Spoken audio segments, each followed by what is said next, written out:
morning students, welcome in my class. Last class में अपन ने क्या देखा था? लास्ट क्लास में अपन ने बात की थी अपनी जो फैमिली है, ठीक है, उसके बारे में अपन ने देखा। और उस फैमिली में अपन ने देखा था कि टू टाइप्स की फैमिली के बारे में अपन ने डिस्कस किया था। लाइक फर्स्ट जो टाइप ऑफ फैमिली है वो तो अपनी क्या हो गई, न्यूक्लियर फैमिली। और एक अपन ने देखा था जॉइंट फैमिली, ठीक है। And apart from these families, in families के अलावा अपन ने और किसके बारे में बात की थी? इमीडिएट फैमिली के बारे में, ठीक है। तो इमीडिएट फैमिली के बारे में भी अपन ने स्टडी किया था। Okay, so now today we are going to discuss about extended family. देखो, फर्स्ट तो अपन ने क्या देखा था? अपनी इमीडिएट फैमिली के बारे में, ठीक है। अभी अपन बात करेंगे अपनी एक्सटेंडेड फैमिली के बारे में। इमीडिएट फैमिली तो हम समझ चुके हो, जान चुके हो, ठीक है। हाँ, बट अभी अपने को देखना है एक्सटेंडेड फैमिली। तो एक्सटेंडेड फैमिली क्या होती है? Let's get start. N extended family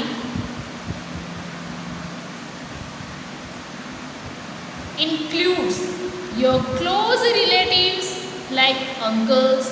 close relatives का मतलब क्या हो गया कि जो लोग आपके बहुत पास में हैं, ठीक है,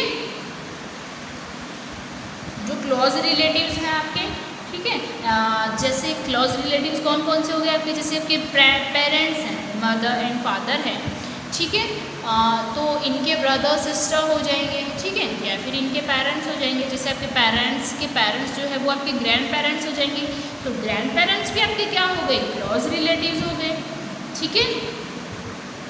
अंकल्स हो गए, आंट्स हो गए, जैसे आपकी मौसी हैं, मौसा जी हो गए, चाची चाचा ताऊ ताई जी जो भी हैं आपके, वो सारे आपके क्या हो गए? Close relatives. Okay, like aunts, cousins, और उनके जो चिल्ड्रंस हैं, उनके जो चिल्ड्रन हैं उनको आप क्या कहोगे? कजिन्स। तो कजिन हो गए हु लिव सेपरेटली, जो कहाँ पे रहते हैं? सेपरेट रहते हैं। जैसे आपके मौसा जी एंड मौसी जी कहीं और रहते हैं, आपके अंकल आंट्स कहीं और रहते हैं, ठीक है, अपने चिल्ड्रन के साथ में। Okay, both maternal and paternal relatives are part of an extended family. अपने जो पैटर्नल रिलेटिव्स और मैटरनल रिलेटिव्स, ये दोनों ही क्या हो गए? अपने पार्ट ऑफ एक्सटेंडेड फैमिली। दोनों ही क्या हो गए? एक्सटेंडेड फैमिली के पार्ट हो गए। दे मे और may not live together in the same house.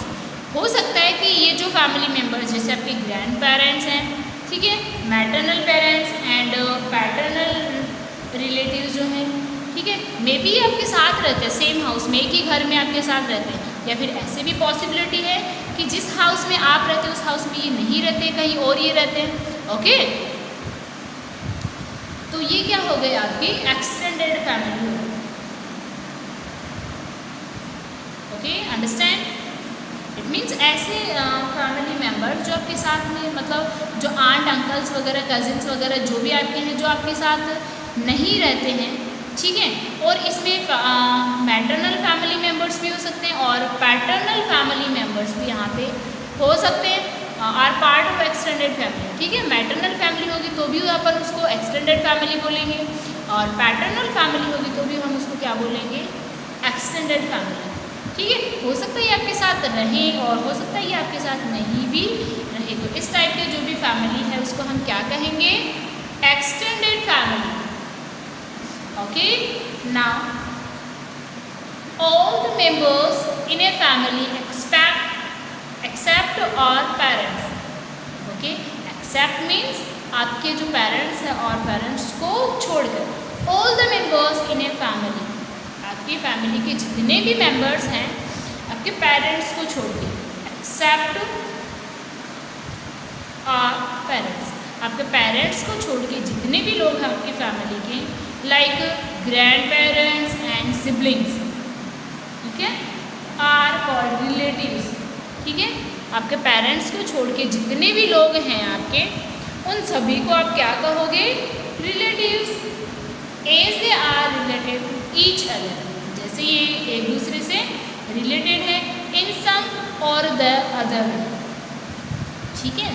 Some ways में या फिर अदर वेज में कैसे भी ये रिलेटेड है एक दूसरे से, कोई भी इनका कनेक्शन है, तो हम इनको क्या कहेंगे, रिलेटिव्स।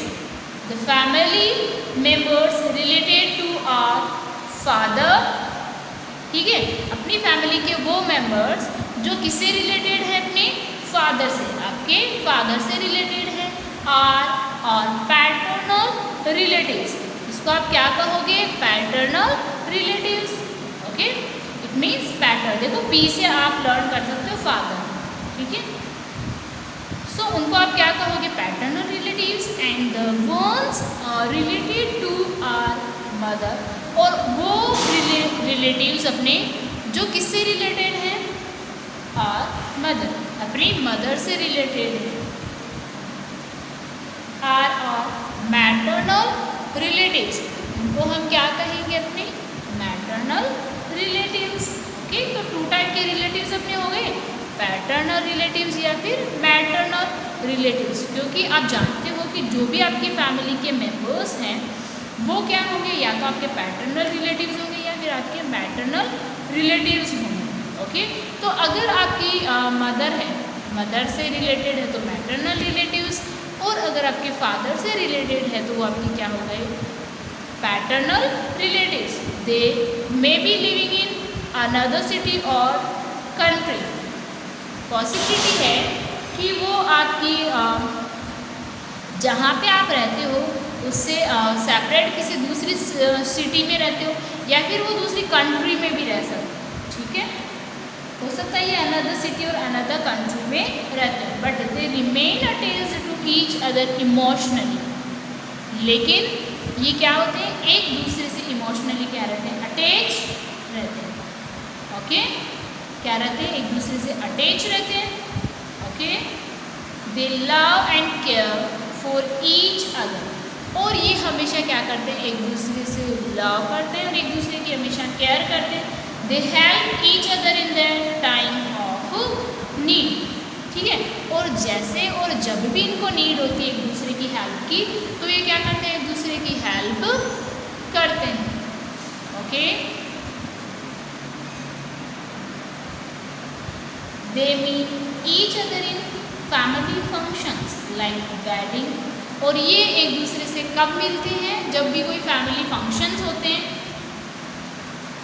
और फैमिली फंक्शंस कौन कौन से होते हैं, लाइक वेडिंग, अगर किसी की शादी वगैरह कुछ भी होगी तो आपकी फैमिली के सभी रिलेटिव्स आएंगे ना। वेडिंग, पार्टीज लाइक बर्थडे या फिर एनिवर्सरीज वगैरह होगी तो उनकी जो भी पार्टीज़ वगैरह होती है उनमें ये लोग इंक्लूड होते हैं, etcetera. Family members also compare, देखो वेडिंग एंड पार्टीज एट्सेट्रा यहाँ पे क्यों आ गया, क्योंकि बर्थडे पार्टी भी हो सकती है, एनिवर्सरी भी हो सकती है, कोई भी ओकेज़न हो सकता है, ठीक है। तो किसी भी ओकेज़न पे कोई भी फैमिली फंक्शन जो होगा तो उसमें ये क्या करते हैं, पूरे जो आपके जो रिलेटिव्स हैं वो सारे एक साथ में मिलते हैं और उसको सेलिब्रेट करते हैं। Family members also cooperate at the time of illness, accident और डेथ इन ए फैमिली। अगर आपकी फैमिली में किसी की डेथ हो गई तब भी क्या करते हैं, ये एक दूसरे की हेल्प करते हैं, एक दूसरे को कोऑपरेट करते हैं। अगर कोई बहुत ज़्यादा जैसे बीमार हो गया तो भी हेल्प करते हैं। जैसे आप बीमार हो जाते हो, ठीक है, तो आपसे मिलने आते हैं ना आपकी फैमिली के लोग सभी, जैसे कभी मौसा जी मिलने आ रहे हैं, कभी आपकी अंकल आ रहे हैं, आंट आ रहे हैं, मामा जी कोई भी हैं, वो क्या करते हैं आपसे मिलने आते हैं, ठीक है। तो ये क्या करते हैं, इस तरह से ऐसी भी जो कंडीशन होती है जैसे एक्सीडेंट कंडीशन होती है, इलनेस, बीमार आप हो गए या फिर किसी की डेथ हो गई, तो उस कंडीशन में भी ये क्या करेंगे, आपको कोऑपरेट करेंगे। A get together of family members gives us the chance to share our beliefs and feelings with each other. इस तरह से इनका इन ओकेजन्स पे इन सब का गेट टुगेदर होना, मिलना जो है, एक साथ इकट्ठा होना जो है, वो क्या करता है, इस फैमिली के मेंबर्स को अच्छा फील करवाता है, ठीक है, और ये चांस देता है कि हम एक दूसरे पे बिलीव कर सकें और एक दूसरे के लिए जो फीलिंग्स हैं उनको को अपन शेयर कर सकते। Okay, understand? So I hope enough for today, and next main chapter we will discuss in our next class. So thank you.